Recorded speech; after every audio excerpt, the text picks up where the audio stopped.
അപ്പോൾ നിങ്ങളിപ്പോൾ കാണുന്ന ഭാരതപ്പുഴയൊന്നുമല്ല കേട്ടോ. നമ്മുടെ തിരുവല്ല KSRTC സ്റ്റാൻഡാണ്. തിരുവല്ല KSRTC സ്റ്റാൻഡിൽ സ്ഥിരമായിട്ട് പോകുന്ന ആൾക്കാർക്കറിയാം അവിടുത്തെ ബുദ്ധിമുട്ട് എന്താണെന്ന്. ഇപ്പോൾ കണ്ടിന്യൂസ് മഴ പെയ്യുന്നതുകൊണ്ട് നമുക്ക് ഒരു ബസ്സിൽ നിന്ന് ഇറങ്ങി ഒന്നെങ്കിൽ പുറത്തേക്ക് പോകാനോ അടുത്ത ബസ്സിൽ കയറാനോ ഒട്ടും പറ്റാത്തൊരവസ്ഥയാണ്.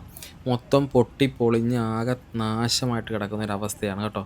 അപ്പോൾ ഒട്ടും നമുക്ക് സഹിക്കാൻ പറ്റാത്തൊരു സാഹചര്യം വന്നപ്പോഴാണ് ഞാൻ ഇന്നൊരു വീഡിയോ ആക്കി എടുത്തിടാം എന്ന് വിചാരിച്ചിരിക്കുന്നത്. ഇതിപ്പോൾ അധികാരികൾ കാണാത്ത കാര്യങ്ങളൊന്നുമല്ല, കണ്ടിട്ടും കാണാത്ത രീതിയിൽ പെരുമാറുന്ന പോലെയാണ് തോന്നിയിരിക്കുന്നത്. കാരണം നമ്മുടെ KSRTCയിൽ ഓരോ ദിവസവും പുതിയ പുതിയ കണ്ടുപിടുത്തങ്ങൾ വന്നുകൊണ്ടിരിക്കുകയാണ്. അപ്പോൾ നമുക്ക് സ്റ്റാൻഡേർഡ് കൂടെ ഒന്ന് നല്ല രീതിയിൽ മെയിൻറ്റെയിൻ ചെയ്താൽ വളരെ ഉപകാരപ്പെടും. അത് സ്ഥിരമായിട്ട് വരുന്ന ആൾക്കാർക്ക് വളരെ ഹെൽപ്ഫുള്ളായിരിക്കും. മാത്രമല്ല ഈ മഴയത്ത് വരുമ്പോഴത്തേക്കിനും നമുക്ക് ഈ ചെളിവെള്ളത്തിലൊക്കെ ചവിട്ടി ഒരുപാട് ആരോഗ്യ പ്രശ്നങ്ങൾ ഉണ്ടാകാനുള്ളൊരു സാധ്യതയുണ്ട്. ഇത് കണ്ടോ, ആ ബസ് എടുക്കുമ്പോൾ തന്നെ അതിൽ നിന്നൊരു കല്ല് തെറിച്ചത് ആ ഒരാളുടെ ദേഹത്ത് വീഴേണ്ടതായിരുന്നു. സ്റ്റാൻഡ് ഏകദേശം ഫുള്ള് ഈ ഒരു രീതി തന്നെയാണ് കേട്ടോ. കാരണം എല്ലാ സൈഡിലും ഇതേപോലെ മൊത്തം പൊട്ടിയും പൊളിഞ്ഞും ചെളിവെള്ളം നിറഞ്ഞു കിടക്കുന്ന ഒരവസ്ഥയാണ്. ഞാൻ ഏകദേശം ഇപ്പോൾ ഒരു വർഷത്തോളമായി കണ്ടിന്യൂസ് ആയിട്ട് അതുവഴി പോകുന്നുണ്ട്.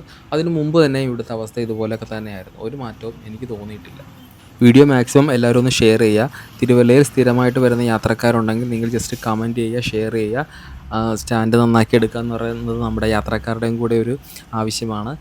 സ്റ്റാൻഡ് നല്ല രീതിയിൽ മെയിൻറ്റെയിൻ ചെയ്താൽ തന്നെ നമുക്ക് വണ്ടിയുടെ മെയിൻ്റനൻസ് ഒരു പരിധി വരെ കുറയ്ക്കാൻ സാധിക്കും. അതിലൂടെ KSRTCക്ക് നല്ലൊരു ലാഭം കിട്ടുമെന്നാണ് ഞാൻ പ്രതീക്ഷിക്കുന്നത്. കണ്ടോ, ഇത് ആ സ്റ്റാൻഡ് ഫുള്ള് ഏകദേശം മൊത്തം ഇങ്ങനെ കുണ്ടും കുഴിയും വെള്ളവും നിറഞ്ഞു കിടക്കുന്ന ഒരവസ്ഥ തന്നെയാണ്. അപ്പോൾ ഇതെല്ലാവരും ഒന്ന് മാക്സിമം ഷെയർ ചെയ്യുക, അധികാരികളിലേക്ക് എത്തിക്കുക. നല്ലൊരു മാറ്റം നമുക്കുണ്ടാകുമെന്ന് പ്രതീക്ഷിക്കാം.